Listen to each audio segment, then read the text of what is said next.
pessoal, agora nós vamos falar de um assunto que é muito importante, mas ele é um pouco complexo. Mas assim como eu já falei sobre outras coisas aqui nesse curso, alguns assuntos vocês só vão aprender ao longo da carreira de vocês. Mas para não passar vergonha, vocês precisam saber o que é relação de trabalho, a diferença entre relação de trabalho e relação de emprego e a importância disso, tá bom?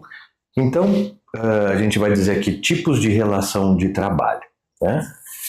Eu começo falando o seguinte: todo empregado é um trabalhador, mas nem todo trabalhador é um empregado. Como assim? Quando a gente fala de relação de emprego, a gente está falando especificamente de uma das relações de trabalho. Mas você pode me perguntar, mas trabalho e emprego não é a mesma coisa? Não, não é.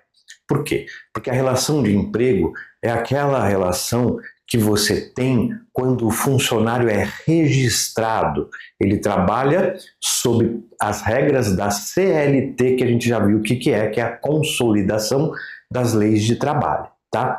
Então, se eu estou falando isso, significa que tem outras relações de trabalho além da relação de emprego. E quais são elas? São muitas, mas eu trouxe alguns exemplos para vocês, né?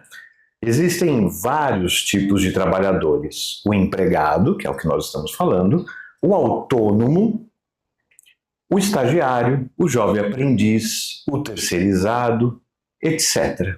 Tá? Então, o que acontece? Toda relação que envolve trabalho humano, todo trabalho humano em que você está trabalhando para outra pessoa, é uma relação de trabalho. Mas só algumas dessas relações podem ser classificadas como relação de emprego.